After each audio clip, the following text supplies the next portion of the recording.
পরিচালকরা যদি বলে যে আপনি পেটের মধ্যে ছুরি দেন তখন আমি ছুরি দেই, পরিচালকরা বলে যদি চুমু দেন চুমু দেই। তবে জাতির সাথে বেইমানি করে কখন? যখন আমি আওয়ামী লীগ ছিলাম, বিএনপিতে যোগদান করব, পোল্টি বলে এটা।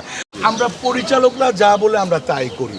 পরিচালকরা যদি বলে যে আপনি পেটের মধ্যে ছুরি দেন তখন আমি ছুরি দেই, পরিচালকরা বলে যদি চুমু দেন চুমু দেই। তবে চুমু যাওয়া কিন্তু ওই পর্যন্ত হয় না, চুমুটা আবার দেখায়। চুমু জাতির সাথে বেইমানি করে কখন? যখন আমি আওয়ামী লীগ ছিলাম, বিএনপিতে যোগদান করব, অথবা বিএনপি ছিলাম, আওয়ামী লীগে যোগ দিব, পোল্টি বলে এটা।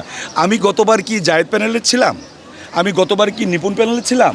না, আমি ছিলাম বিচারক, আমি নিরপেক্ষ ছিলাম, আমি প্রধান নির্বাচন কমিশনার ছিলাম। আমি জায়েদের পক্ষেও ছিলাম না, আমি নিপুণের পক্ষেও ছিলাম না, তাই পোল্ট্রির ব্যাপার নেই।